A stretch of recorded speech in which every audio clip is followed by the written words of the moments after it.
Tenés que escuchar Gestos Erróneos, abuelo.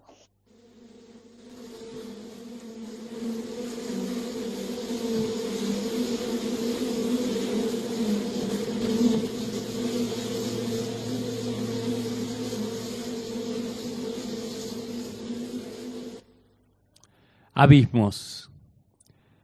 Lo que vemos pasar por la vereda son abismos. Abismos que conversan para no devorarse a sí mismos.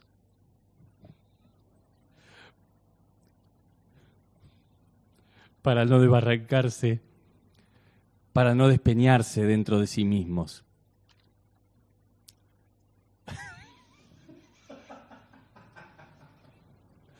Abismos que miran televisión, trabajan y tienen hijos para exactamente lo mismo. El cabello tomado con hebillas y tu corazón, pequeña luz en mi cuaderno. Ay, guacho, cómo tira este corazón. Me gustan los perros. La página en blanco es un desierto ardiente y peligroso. ¿Cómo soportan la vida? Lo siento, madre. Me confundí y me compliqué.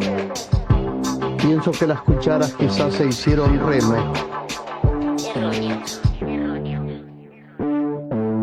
Gestos erróneos. Y les damos la bienvenida a este capítulo número 131 de Gestos Erróneos, comenzando de manera errónea y pudiendo disfrutarlo porque de eso nos encargamos, de tener errores tras errores. Pero antes de dar comienzo a este programa, voy a presentar a quienes lo llevamos adelante en la operación técnica, selección musical, construcción de unos separadores cada día más hermosos, el querido Gabriel César. Hola, Gaby, ¿cómo estás? Ahí está su característico gesto silencioso, muy tranquilo hoy, nada que comentar sobre su gesto. Y frente a mí, el querido... Ay, Dios, qué gracioso que sos, Dipa. El querido Facundo Di Paola. Hola, Dipa, ¿cómo estás? Muy buenos días para todos, todas y todes en la ciudad de Tandil. Muy contento de estar en este mítico problema Abismo. que tenemos en este abismo. Bueno, empezamos así, muy bien, muy bien. Yo estoy muy feliz de arrancar de esta manera. Quien hizo la presentación es Darío Palito Ledesma. Y bueno, nada, arrancamos riéndonos como un chiste de Leónidas Escudero que hizo Gaby y después... Y todo se desbarrancó. Y todo fue risa y belleza. Bueno, Dipa, leíste un poema que tuvo un momento ahí de risa detentada y que también es parte de la lectura. Así que no pasa también nada. es parte de la vida, digamos, uno está leyendo y la cabeza sigue en funcionamiento y me hizo un chiste en mi cabeza a mí mismo, mi cerebro hizo un chiste y no lo pude evitar. Y ahí todos nos reímos. Bueno, Dipa, ¿y qué leíste y por qué entonces? Leí un poema de Claudio Bertoni que se llama Abismos. Campeón del mundo. Ah, no. Un poeta chileno, artista multidisciplinario, es músico también y artista visual, etcétera. Lo leí porque me gustaba esta idea de que los abismos están en todos lados, ¿no? Primero esa primera idea de que los abismos están en todos lados y que los abismos somos nosotros mismos, ¿no? Bien, me gusta esa idea. También para pensar un poco en qué abismo nos encontramos o a qué abismo nos llevan o qué abismo construimos socialmente o qué abismos estamos construyendo actualmente y cómo todo el tiempo hay una lógica del gobierno actual de empujarnos a un abismo que nos resulta muy incomprensible por momentos, pero claramente creo que nos empuja hacia un abismo. Y para mí está bien poder ser un abismo y poder habitar el abismo. poder ser parte del abismo que somos todos los días. El tema es cuando la lógica es empujarte a que ese abismo sea crueldad y maltrato común y y violencia, ¿no? Sí, total. Sobre todo, digo, esta semana fue muy compleja, creo, lo hemos dicho muchas veces, igual creo, en este año y medio, Esta en semana esta editorial, que esta semana ha sido muy compleja, pero esta en particular, ¿no? Porque creo que ahí pasó una situación donde se cae como un discurso sobre el que estaba apoyado los símbolos, toda la búsqueda, toda la narrativa de este gobierno.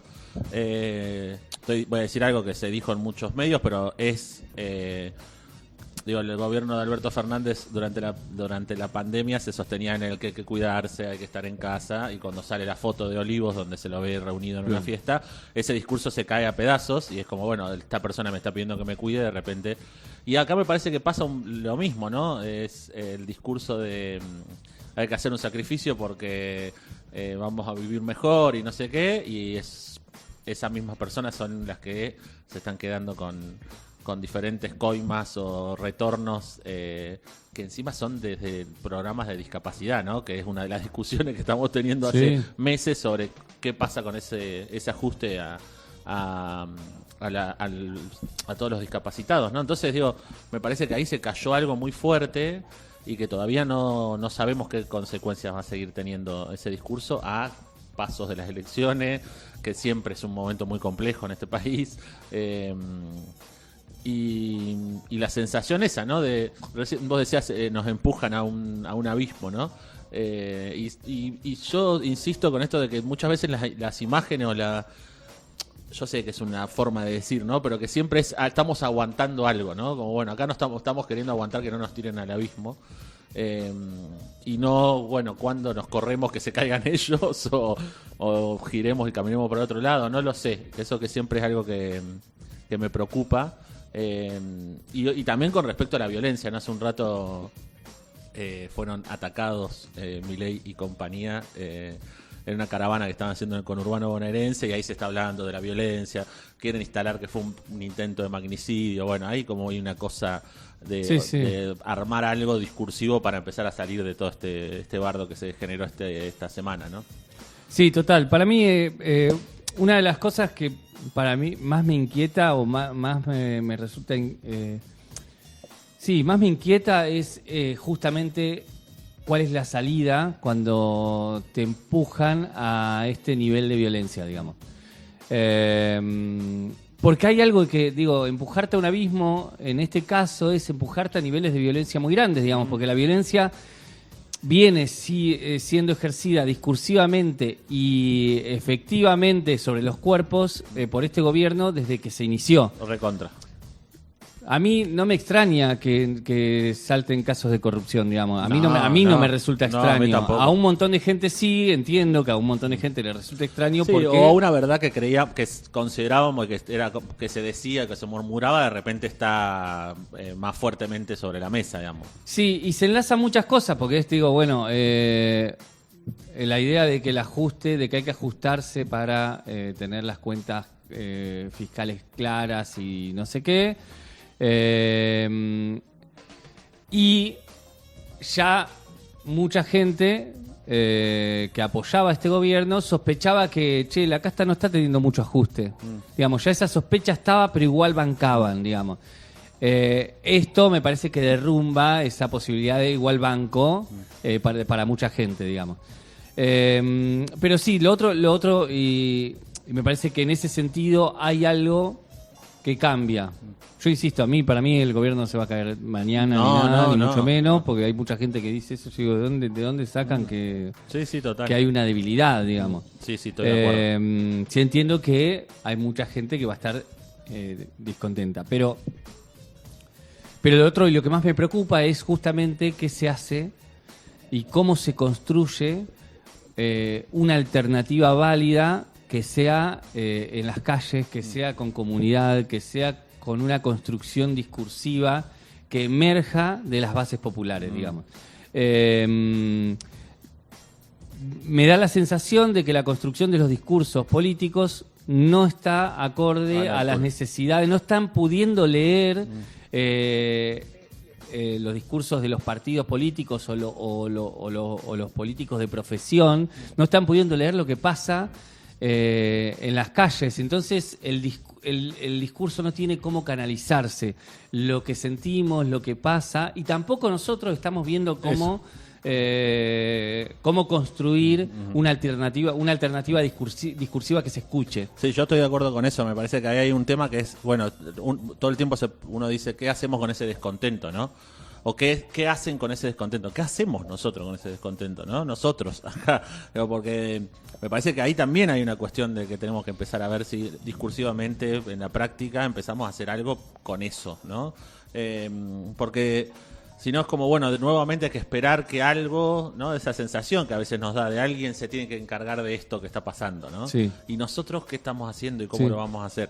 Eso para mí es lo más complejo, ¿no? Decir, bueno, ¿cómo? ¿Cuándo?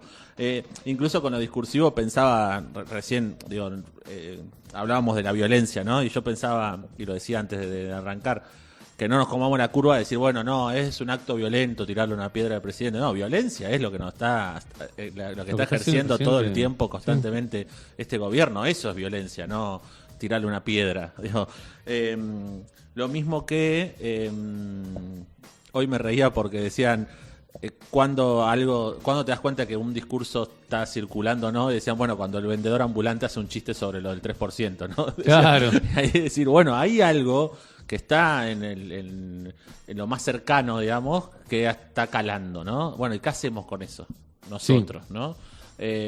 Porque ese descontento va a generar un montón de cosas y tenemos que ver cómo porque después, cómo canalizamos ese descontento en lo electoral.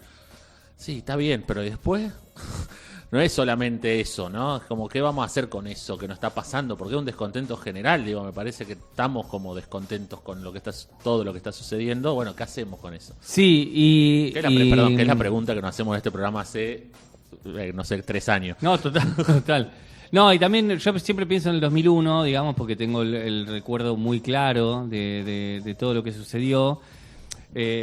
Y la lógica es esa, digamos, se depositó una última esperanza en De la Rúa, y De la Rúa quiebra esa esperanza electoral que tuvo la gente en un candidato, ¿no? Ahora, la última esperanza depositada en el marco democrático del voto fue Milei para mucha gente, digamos. Fue la última esperanza. Digo, cuando eso se quiebra, ¿qué pasa, digamos? En el 2001 hubo toda una reacción en las calles que generó una lógica asamblearia en los barrios. Digo, hubo toda una lógica de construcción que se construyó de las bases, y yo creo que sin esas bases... Sin las bases no hubiera pasado. No hubiese pasado lo que pasó después en el 2003, porque digo, ahí hubo un político que fue Néstor Kirchner que leyó que eso estaba sucediendo. Porque no sucedía solo en la ciudad de Buenos Aires, sucedía en distintos lugares, digamos. Los clubes del trueque que empiezan a funcionar en el 2001, también son una comunidad de gente, digo, que ante la crisis resuelve su vida económica que no le estaban recibiendo los políticos, no le estaban resolviendo los políticos de turno. Entonces, me parece que ahí hay algo que todavía no está sucediendo y estamos como tambaleando en qué se hace, ¿no? Entonces, digo, ahí me parece que viene de abajo. Exacto. Las cuestiones vienen de abajo, ¿no? El otro día lo charlábamos en una cena y era, bueno, surgió la derecha. No, alguien representó el discurso de derecha. La derecha está ahí siempre, ¿no? Bueno, ahora, ¿qué es lo que estamos construyendo nosotros que después va a necesitar una representación? Exacto. ¿No? Eso que debemos construir, no sé si lo estamos haciendo. Y eso me parece que es lo más preocupante. O quizás lo estamos haciendo y no lo estamos pudiendo visualizar. También. ¿No? ¿Y qué es lo que estamos haciendo? Porque nunca se sabe, es muy difícil leer el presente todo el tiempo, digamos. Estamos sumergidos ahí todo el tiempo. Claro. Así que nada, si alguien quiere sumar algo a este debate que estamos teniendo, no sé si vos querías sumar algo. No. Si alguien quiere sumar algo a todo esto que estamos charlando, un aporte, puedo restar si querés. Una pregunta, una discusión, no estoy de acuerdo, nos pueden escribir al chat de YouTube. Ahí nos pueden dejar un mensajito o nos pueden escribir a nuestro Instagram, que es Gestos Erróneos. También si alguien quiere colaborar con este programa para bancar... ¿Cómo hacen? Bueno, pará, boludo. ¿Cómo hacen? No, porque esto es importante. Sí, Para colaborar con este programa, Yo ya colaboré. van a su billetera virtual, ponen el alias gestos.erróneos y mandan un mango para este programa para que nosotros podamos sostener este espacio, sostener Radio Magma. ¿Qué ibas a decir? No, que ojo que me parece que después toda la gente que nos escucha de Uruguay y eso también va a poder colaborar, ¿eh? Bien, apa. Tengo tenemos un entendido detalle. eso, lo estoy investigando. Tenemos un detalle Sí, ahí lo vamos a decir importantísimo. la próxima, lo voy a investigar y... Sí, y una cosa más. No, lo vamos a decir en el próximo bloque, eso, Gaby. Bien. Y antes de... Uy, el misterio, ¿eh? misterio. Pero para seguir sosteniendo el misterio, otra forma de comunicarse con nosotros es a través de una carta. Sí, una carta. Sí, una la carta. carta es el único sostén que te mantiene habitando el abismo de una manera positiva. Entregate a ese abismo de la hoja en blanco, escribí una carta, dibujá, escupí, ponele una piedra a la carta si querés, lo que te parezca apropiado. Bueno, también gesto silencioso de Gaby, al que yo asiento, que me parece que está muy bien. Lo que sea, pero adentrate en el abismo de escribir una carta, de escribirnos una carta que contenga lo que a vos mejor te parezca para canalizar tu propio abismo. Y después busca un correo, busca a alguien que viaje a Tandil y la traiga, o si sos de Tandil vení, dejala en Irigoyen 882 para el programa radial Gestos Erróneos de Radio Magma, así que esperamos esa carta. Están pasando demasiadas cosas raras para que todo pueda seguir tan normal. Desconfío de tu cara de informado. Gestos erróneos. El salto al vacío del terraplanista acorralado. Autorretrato. Ah, si pudiera recostarme, ser así, la mosquita muerta que inclina su cuello lánguida, si borrara el rictus de una calas desahuciada, mañana en batón, así me veo, dulces musas de la debilidad, ¿dónde estáis? Denme la brisa, denmela, no la ventolina, orillas del mar, siempre orillas del mar, ay mandolina y no viola da gamba, ¿quién me miraría si él observa el culo de la que pasa? Ay cuántas uñas delicadas habrán rasguñado el hombro, la nuez, su espalda, oh su espalda, y engalanar lo que no tengo, un aspecto sutil, ese gesto de no haber sufrido hambre, menos ansia de saber, una Sor Juana cortejada por virreyes y virreinas, la suavidad del papiro y el vientre sin estrías, ay si hubiese usado aquel pote, si no supiera que el tiempo no es el teatro, no, máscara que cubre el savoir-faire y otras minucias, oh gatitas, si pudiera lagrimear, las he visto contoñarse sinuosas hacia mi objeto incólume, han conseguido lo que apenas logré encaramar, robar, gozar como Dios manda. Ah, Dios, si estuvieras aquí, mándame un rayo, algún fulgor, esa luz que oculta la vejez, la insensatez, y vuélveme buena, modosa, bella y paciente, íngrida en Casablanca, un lirio en flor, el sonido de la música.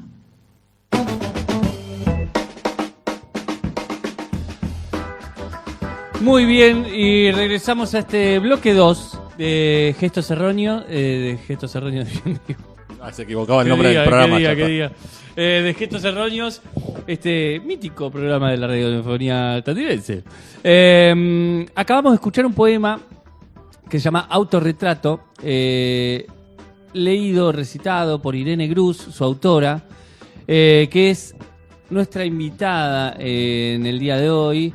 Ya tuvimos un capítulo sobre Irene Grus allá lejos y hace tiempo, cuando Ahí este podíamos programa iniciaba. Ahí podemos contar algo que decía recién Gaby. Hoy es el día de la radio, se cumple aniversario, 105 años de la 105 primera años. transmisión radiofónica de Argentina. En el 2020, cuando se cumplieron 100 años de eso, tuvimos una conversación de che, qué lindo estaría hacer radio, y en octubre del 2020 arrancó Gestos Erróneos, que iban a ser 4 capítulos nada más. El 4.º capítulo fue Irene Grus. Así que si alguien quiere volver a ese capítulo, que además en ese capítulo anunciamos que íbamos a hacer 4 programas más y que iban a ser 8 y que íbamos a dejar, y hoy estamos haciendo el 131. Exacto. Así que si alguien quiere... Porque una cosa importante es que hoy no vamos a hablar ni de la biografía de Irene, ni de varias cosas que hablamos en ese programa, por ejemplo, de una polémica que hay con un poema que escribió ella durante o después de la dictadura, cuando se retorna a democracia. Así que si quieren saber de su biografía y de esa polémica y de otros datos más, pueden volver a ese capítulo número 4, ver cómo era Gestos Erróneos cuando inició. Lo pueden encontrar en Spotify el programa, así que ahí tienen más datos. Hoy hablaremos de otras cosas. Entre ellas, yo encontré que hay una biografía que escribió Daniela Pasic, que se llama El corazón del asunto, y que ahí dice, ella en una nota en realidad presentando esta biografía, cuenta que una vez una revista que iba a publicar unos poemas de Irene le pidió una mini bio y ella mandó este gran resumen: escribo, creo que lo que diga además de esto es irrelevante. Esa era su biografía para presentarse. Y Daniela agrega, estoy de acuerdo, por eso también puse el foco en contar a Irene en relación a su obra, más que el chisme o lo enciclopédico del género biográfico de manual. El orden cronológico no aporta nada, dice. Así que un poco este programa va a ser un poco eso también, porque vamos a agarrar cosas que nos interesaron de su discurso o de su poesía y vamos a hablar de eso. Exactamente. De hecho, yo lo que agarré es un artículo de ella y me dediqué a ir extrayendo cosas de... hay un libro también que... ahora no sé si me anoté el nombre, pero hay un libro que se publicó con varios artículos que ella escribía para revistas o notas periodísticas, etcétera. Este es un artículo que se llama Notas para echar una tanza, que se publicó en el 2010, y donde ella va diciendo cuál es la manera que ella entiende en que hay que escribir poesía. Y me pareció interesante porque tiene 6 tópicos que ella va tocando y explica por qué y profundiza y cita, etcétera, etcétera. Y dije, bueno, es un programa de poesía, veamos cuál es la idea de Irene Grus de la poesía, digamos, y profundizar en eso. Así que me dediqué a eso. Y dice ella, por ejemplo, intentaré desarrollar o mostrar al menos lo que pareciera ser un ars poética de la mayoría de mis libros. Algo que me interesa dentro y fuera de la creación, es decir, mi camino hacia la no literalidad. ¿Cómo hace para no ser literal con lo que escribe, no? A ver. Y va a profundizar en eso y se va a meter en eso, está buenísimo. Dice, y mostrar al mismo tiempo la dificultad que atraviesa tanto el que escribe como el lector para discriminar lo que es un objeto estético, o sea, el poema, ni más ni menos que una ficción. Entonces, lo que plantea es, hay que al escritor y al lector les cuesta discriminar el poema como objeto estético y anclarlo y pensarlo como algo ficcional. Entonces siempre lo sitúa como si eso fuera un suceso o algo que le aconteció al escritor o a la escritora, ¿no? Le cuesta desligar el yo del escritor del poema. Y eso le pasa a ambos, dice, al lector y al escritor. Cuando uno mejor se distancia de la anécdota, mejor la expresa. Esto me parece súper interesante. Distanciarse de la anécdota. Entonces ella habla de torcer la anécdota en un poema. Exacto. Y ella dice algo que para mí estaba buenísimo. No lo traje acá porque era muy largo. Pero es como, dice, cuando a alguien le preguntan ¿por qué escribiste este poema? Siempre dice, no, yo iba en el colectivo, estaba caminando y escuché una charla de no sé qué, mi mamá me dijo una frase que me disparó el poema, lo que sea, pero siempre hay una anécdota que encarna ese poema. Y ella dice que hay que distanciarse de esa anécdota para escribir el poema. uno no puede estar escribiendo con la anécdota así como sale, ¿no? Entonces, cuando uno mejor se distancia de la anécdota, mejor la expresa. Aunque paradójicamente sea el núcleo más vívido del poema. Un texto que apenas ilustra o cuenta esos estados es algo lineal, sin textura, y no abarca más que una sola dimensión. Mi modo entonces es encontrar otra dimensión precisamente. Así empieza, digamos, te pone eso, distanciarse de la anécdota, construir otra cosa y separar el yo, que eso es algo que va a ser muy bien. Digo, el libro del asma, ella después también pone el ejemplo del libro del asma, que mucha gente dice, cuando yo leía sobre el libro del asma... Irene escribió un libro sobre todos poemas hablando sobre tener asma. Pero eso lo hablamos en el programa anterior, así que tienen que ir a escucharlo. Sí, pero no tenía asma. Entonces... no tenía asma, y entonces ella construye un yo poético que encarna esa dificultad que produce el asma al hablar, etcétera, etcétera. Y entonces ella pone como ejemplo eso, diciendo que la gente iba y le decía, ay, ¿cómo te sentís? ¿Qué te pasa con el asma? Etcétera, etcétera, porque le atribuían el asma a ella. Digamos, y ella lo que plantea es, no, hay que separar esto. Bien. Quien escribió su biografía también cuenta en una entrevista cómo fue tener talleres de escritura con Irene. Sí, y dice, para mí fue una experiencia bisagra. Me hizo leer de otra forma lo que leo y leer más cosas. También buscar algo específico cuando escribo. Y desde entonces escribo con Irene en mente, o en una suerte de susurro constante. No necesariamente poesía, también narrativa, nota periodística, hasta mails importantes, todo. Yo iba al taller individual y era intenso, se me hacía casi físico. Me gusta eso, ¿no? De sentir que lo que te está pasando en un taller de escritura es físico. Y después dice, entraba entusiasmada, adrenalínica, salía extenuada y con necesidad de escribir más. Irene preguntaba mucho y de ese modo ponía todo en cuestionamiento. Eso abre, habilita, impulsa. Y después dice que en un blog encontró cómo promocionaba los talleres, Irene. Y dice, no se dan consignas ni tareas. Lo específico es la producción personal. Esta metodología se regirá con la flexibilidad necesaria y aplicada a los tiempos que demanda el material presentado. Inútil presentarse si no se es lector de poesía. Imprescindible tener sentido del humor. Bien. Es lo mejor y la más es la mejor y la más objetiva descripción, agrega Daniela. Pero me gustan los últimos dos datos que son muy importantes. Inútil presentarse si no se es lector de poesía. Imprescindible tener sentido del humor. Después incluso tengo algo para hablar sobre la ironía y cómo manejaba la ironía en su poesía. Pero me parecía interesante esto. Incluso después se hablaba de que ella era muy brava. Se habla de eso. Tengo un fragmento sobre eso. Pero que hay que romperlo a eso. Incluso ahora te sumo un poquito de eso, pero que se decía que tenía como una personalidad muy brava y que en realidad era muy apasionada de la poesía y quería que la poesía esté bien escrita. Claro. Entonces le ponía todo el ímpetu a eso. Entonces si te tenía que decir, che, esto no, te decía esto no, y punto, digamos. Pero bueno, viste que a veces se dice que eso es bravo. Pero bueno, sí, estaba muy apasionada por eso. Sí, sí, sí. Bueno, un poco... me parece que este texto un poco habla de cómo ella tiene una mirada muy clara, ¿viste? Después de hablar del objetivismo, de un montón de cosas, tiene una mirada muy clara sobre la poesía. Después también sigue profundizando en sobre lo que...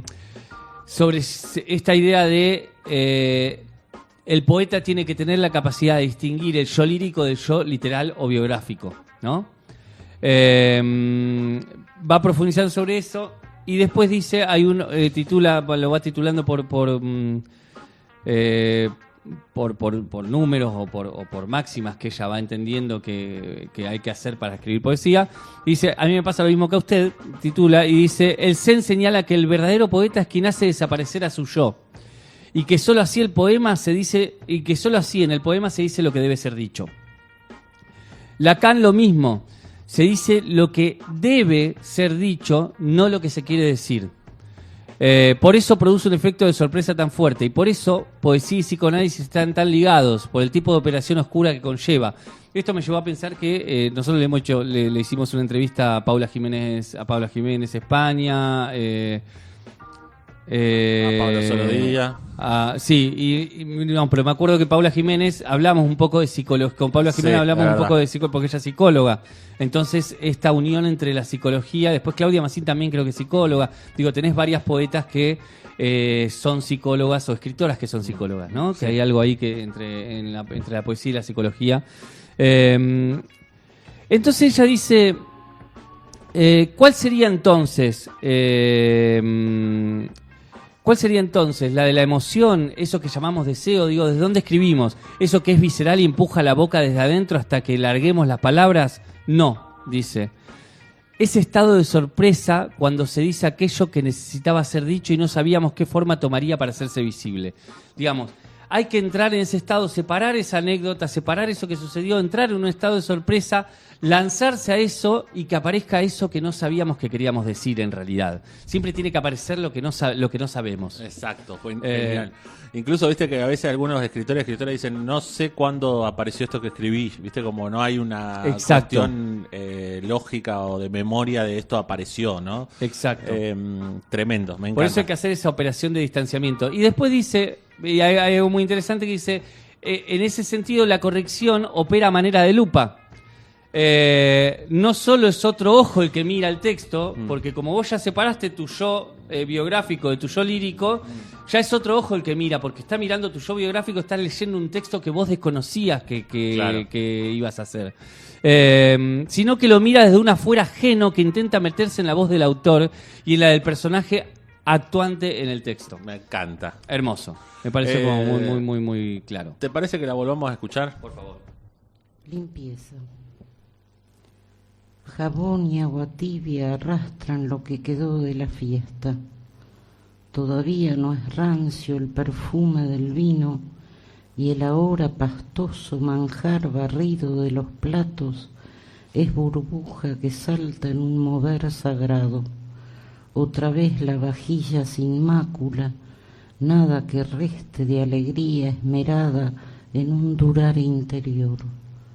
Lo que brilla es pasado y preparación para lo que urge, lo que se aproxima. Pero lavar, como lavar después de una fiesta, se va, la alegría se va, pero el jabón barre grasas, azúcares, lo que sobró, el resto de vino en esa copa, la ceniza intacta pendiendo de nada, la huella ahí donde alguno rió y derramó algo y volvió a pisar y a reír, la vajilla sin usar, limpia en una esquina, casi al borde, corchos, tapitas, marquillas vacías, retorcidas, como esa servilleta doblada y vuelta a doblar, nerviosa, ahora quieta. Respirar lo que queda del aire de esa fiesta, humo, el cielo afuera, otro aire afuera, pero lavar, la mesa lista. Después de la fiesta queda en la cocina sal, canela, clavo de olor. Si soplaras, verías constelaciones, el aire subyugado, cuenta lo que no puedes atrapar. Ay, Dios. Qué zarpado. No puede ser, boludo. No, el poema es impresionante. Todo lo de la limpieza es... Este lo habíamos pasado también en el anterior, ya lo ¿no? habíamos pasado en el programa anterior, pero no, este es descomunal.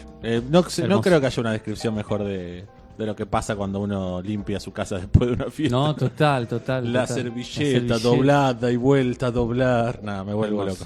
Te prometí lo de la ironía y no lo quiero dejar pasar. Sí. Le preguntan en una entrevista, retomando lo que decías de escribir para uno y para el otro, declaraste sobre el uso de la ironía dentro de la poesía y cómo eso puede afectar la entrada del lector a un poema.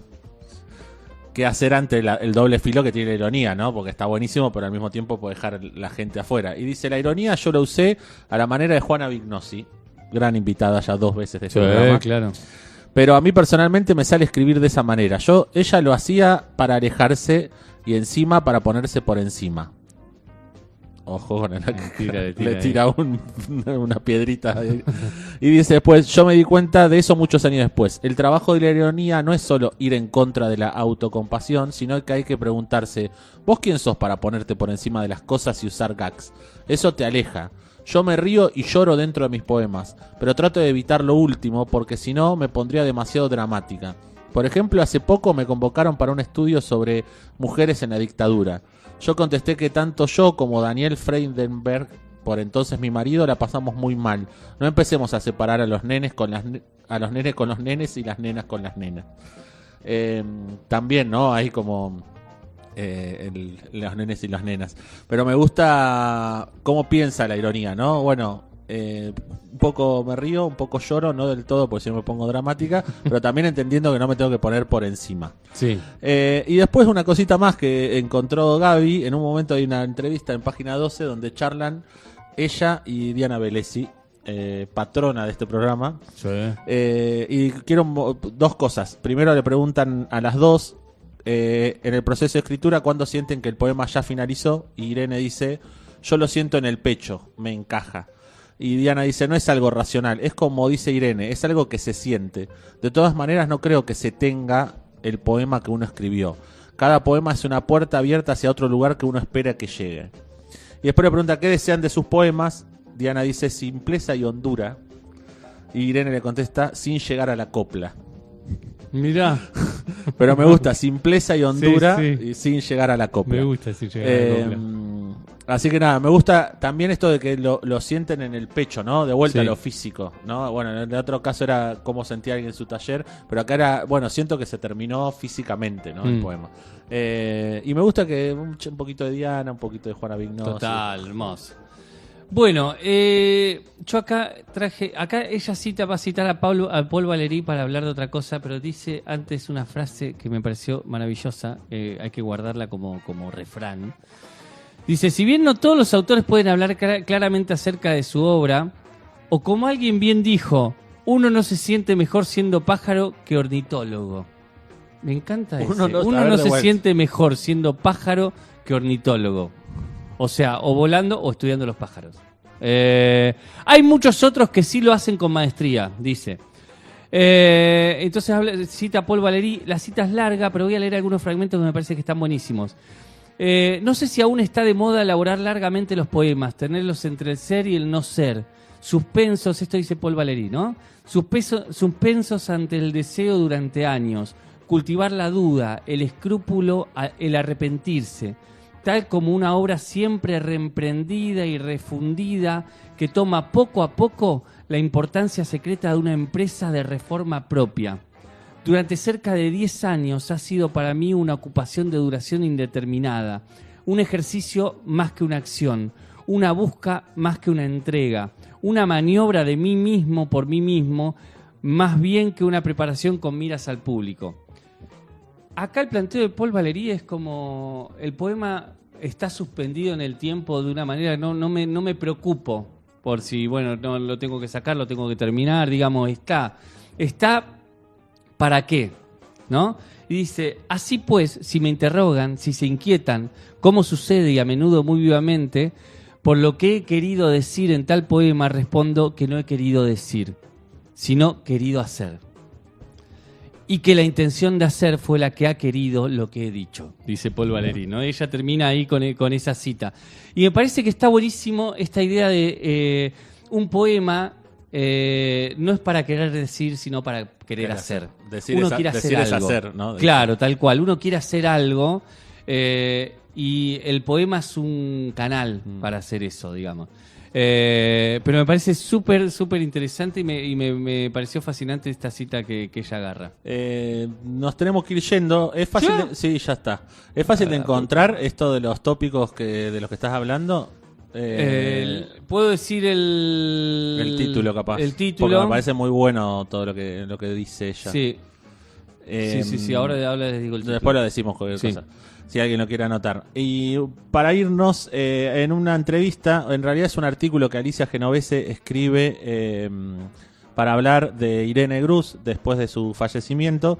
Y cerca del final, ella dice sobre Irene Grus. Su mirada aguda y descarnada al enfocarse siempre parece estar sacudiéndose alguna molestia que le provoca al mundo, o estar queriendo acercarse con palabras a algo que en cuanto lo nombra va a estallar, a dejar de estar en su pasividad y en su olvido. Y ahí cita un poema de Irene que dice: decidida tomo cada burbuja de jabón y le puso un nombre. Era lo mejor que sabía hacer hasta ahora, nombrar y que las cosas le estallaran en la mano.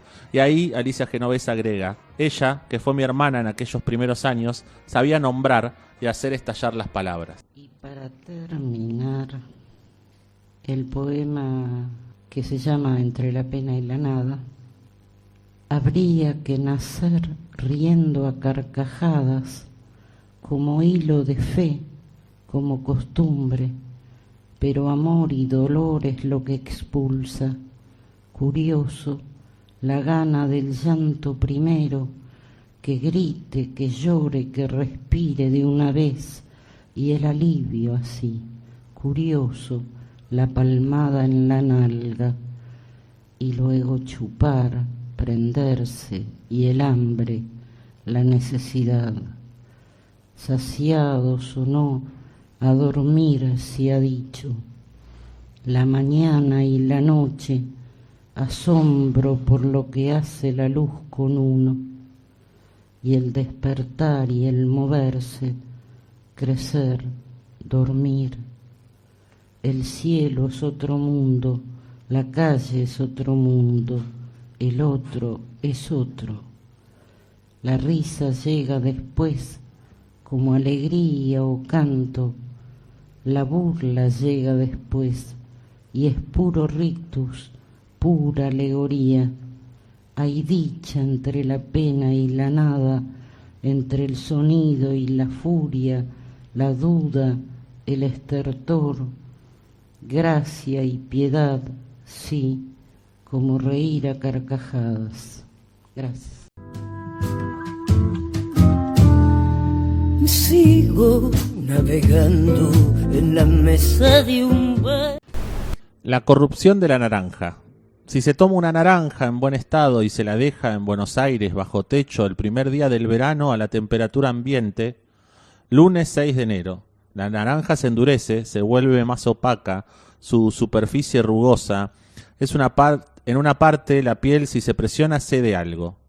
Lunes 20 de enero, la zona que era dura está más dura, la blanda reblandecida, se advierte un olor distinto.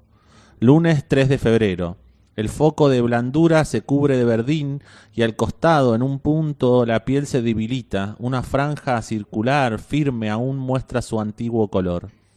Lunes 17 de febrero, aparece otro foco en el medio y un tercero mayor en la parte que apoya en el mármol.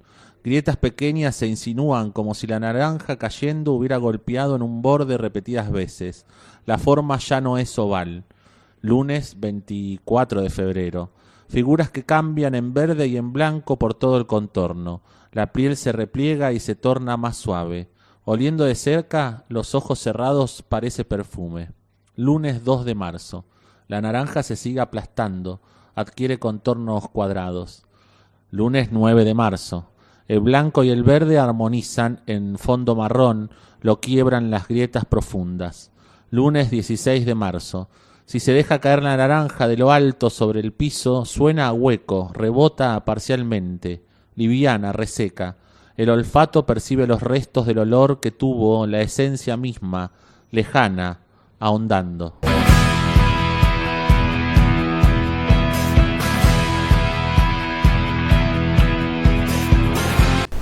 Somos superiores en lo moral y además somos superiores en los estéticos.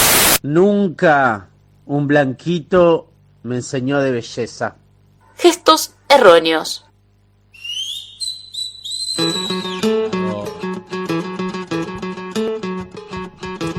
Qué separador tiene este programa, loco. Una maravilla. Bueno, bloque 3 de Gestos Erróneos. Volvimos. Y te tengo que hacer la pregunta obligada, que es ¿qué leíste y por qué? Bien, leí un poema de Darío Cantón, que recomiendo que lo busquen. Hay una página de internet que es dariocantón.com, poner una cosa así, búsquenlo, lo van a encontrar. Ahí están todos sus libros, lo descubrí ayer. Es un poema que se llama La corrupción de la naranja. Es un poema de 1968. Y lo traje porque me gustaba cómo se iba degradando la naranja. Y podemos pensar muchas cosas de esa metáfora de la degradación de la naranja, y solo voy a decir eso. Bueno, está buenísimo. Justo en el voy a decir también esto del artículo de Irene Gruz, que me lo habías pedido. Notas para echar una tanza del 2010, al final habla del objetualismo y los poetas que hacen objetualismo y cómo eso también genera otro discurso paralelo a través del objeto, digamos, a partir de pensar el objeto, digamos. Perfecto. Así que bueno, eso, notas para echar una tanza. Y para echar una tanza vamos a ir a los saludos. Vamos a los saludos. Enviamos un saludo a Ediciones del Chapaleofú en el año de su aniversario número 29. Nos encontramos precisamente en el mes de su origen, ya que nació el 13 de julio de 1900. Ya no estamos más en el mes del origen, estamos en el mes siguiente al origen, ya que nació el 13 de julio de 1996. Y está a tu disposición para consultas sobre futuros libros, correcciones de estilo y demás, siempre con la consigna libros para ser libres. Para contactarte con Ediciones del Chapaleofú, escribí a nestordipaola@gmail.com. Por otra parte, Ediciones del Chapaleofú nos ofrece hoy un regalo muy original, contado a continuación por el propio Néstor.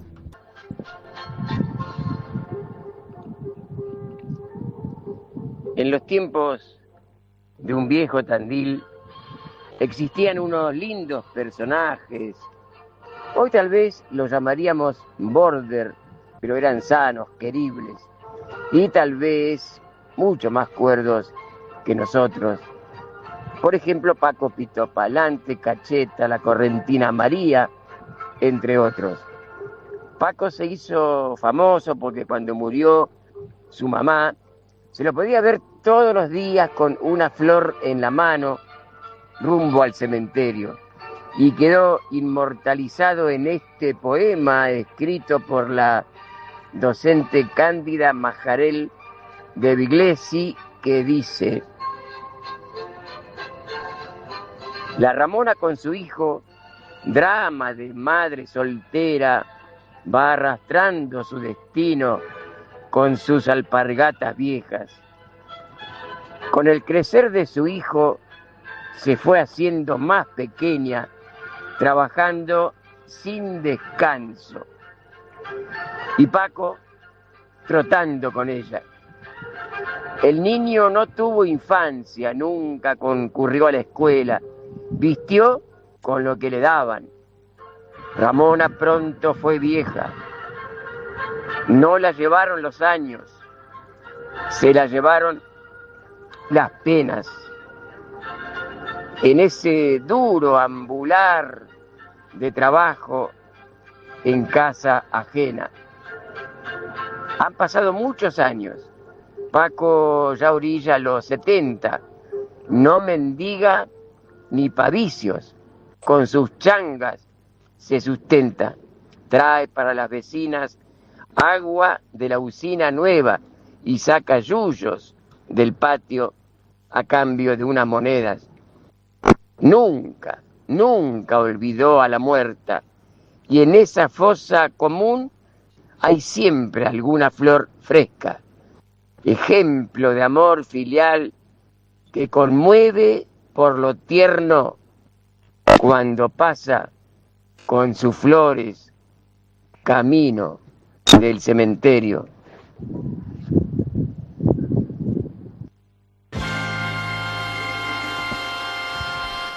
No, me destruyó, boludo. No. Me destruyó. Total. Y el viento que se escucha al final, yo creo que es el viento del cementerio. Sí, claramente. No, me mató. Sí. Me mató el. Uf, sí, no lo mató en los años, la mató las penas. Las penas. Ay, Dios. Las penas. Bueno, vamos con los trabajo saludos. En casa ajena. Ay, Dios. No. Sigamos con los saludos. Entonces vamos con la sección padres. Le mandamos un gran saludo a Raúl César, que pasó hace un ratito acá por la radio.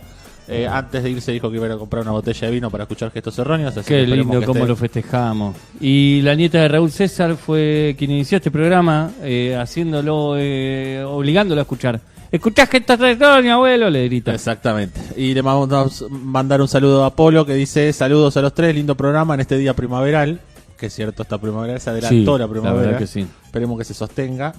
Tengo un audio de mi hermano que no puedo reproducir, así que no sé qué me estás diciendo. Un saludo al Tonga, a Gastón Rampilleta, que también estuvo por acá. Así que tuvimos 2 visitas de excelencia en el programa y eso nos pone muy felices.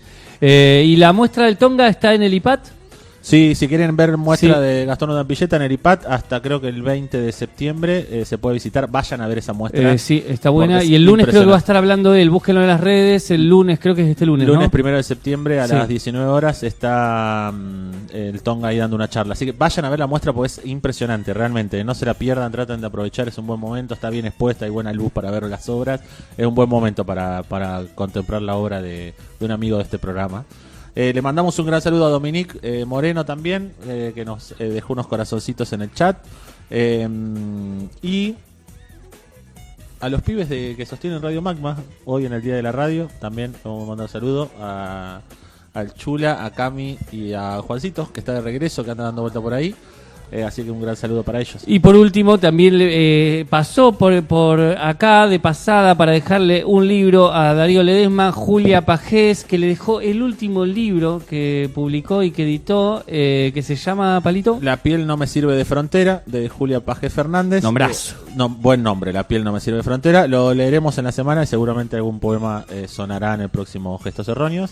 Y bueno, nada más. Pero ya recomendamos los libros de ya Julia se lo pueden Pajés. pedir a ella directamente, Sí. así que eso, pídanlo, poesía de la ciudad, o quien no está en la ciudad, pídanlo también porque es de una editorial, así que pueden recibirlo en sus casas. Bueno, muy bien, nos vamos. Ahora, si quieren hacer algún aporte después de escuchar este programa y después de deleitarse con el programa y de divertirse, entretenerse, lo que quieran, lo que les haya sucedido, es a gestos.erróneos. Nos dejan sus aportes del 3% de Karina o el que quieran, Sí, digamos. lo que ustedes quieran. El 3% del sueldo no viene mal. El 3% de cada total. sueldo, ¿no? Bien, así que nos vamos. Nos vamos porque está la ¿Quiénes cortina. llevaron adelante este programa? Facundo y Paula, Gabriel César, Darío Ledesma. Chau.